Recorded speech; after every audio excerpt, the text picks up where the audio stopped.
Доброго времени суток, с вами Андрей и канал Майорчук Дэй. В прошлом видео мы рассматривали приложение ветра и снега на плоскую раму, вот собственно она.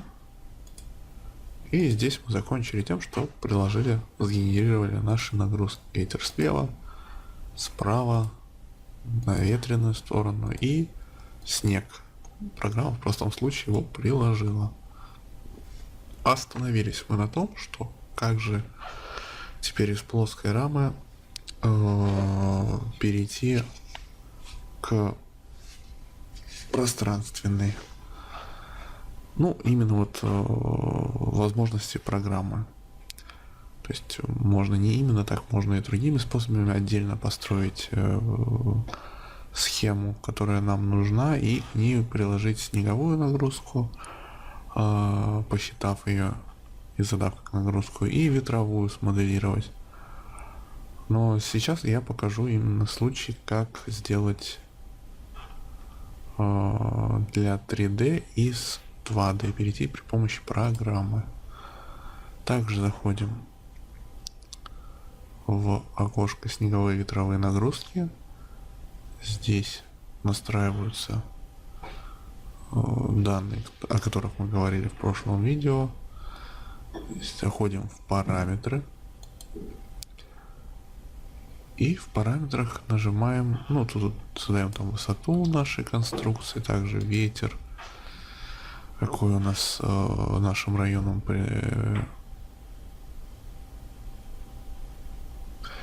какому району принадлежит наш объект. Снег также, уклоны и проницаемость.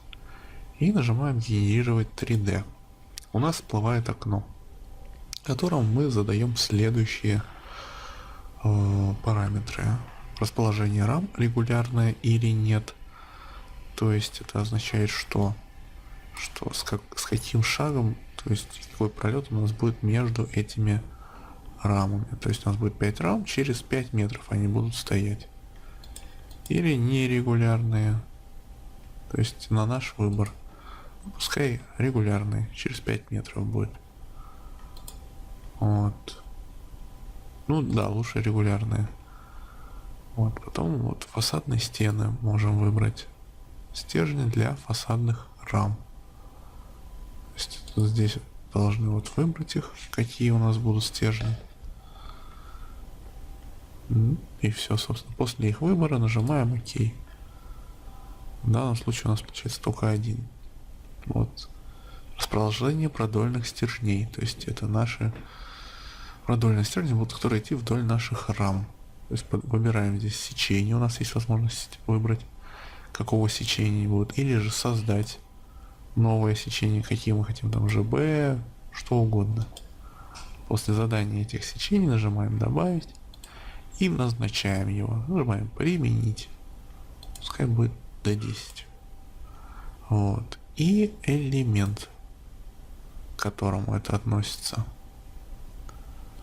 есть вот элемент 2, 3 или 4. Ну вот я, допустим, хочу к одному. Здесь в строке расположения мы задаем отметку, на которой будет находиться наш стержень. То есть, допустим, от 0 я 4 метра поставлю в абсолютных отметках. И все, в принципе. И теперь я нажимаю... хотелось бы еще сказать, что у нас получается, вот мы генерируем сейчас продольный стержень, и от этих продольных стержней нагрузка будет передаваться на наши рамы, уже переходить через них. Вот, и после этого нажимаем генерировать. У нас выскакивает записка. Можем сохранить или не сохранить на наше усмотрение. Кстати, также забыл, что вот здесь вот нужно, вот мы выбираем там для фасадных рам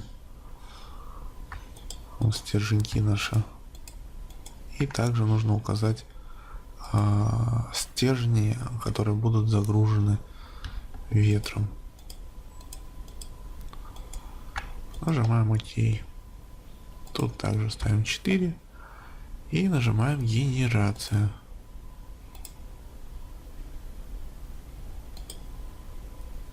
И здесь мы видим, что у нас появляются две плоские рамы. И вот наш стержень горизонтальный. Ну и смотрим, что здесь вот ветер действует на него, который передается уже на наши рамы. Собственно, это и все. Но я бы не сказал, что эта функция сильно, как сказать, полезна. Лучше уж создавать самому всю схему и к ней прикладывать отдельно снег и моделировать ветер. Это будет более правильно, чем вот так, потому что это скорее как частные случаи какие-то или просто для опытов, вот так, для ускорения процесса, но не более. Но это лично мое мнение. Ну, на этом сегодня все. Всем спасибо за просмотр. Подписывайтесь, комментируйте, ставьте лайки. Всегда рад здоровой критике. Всем спасибо, пока.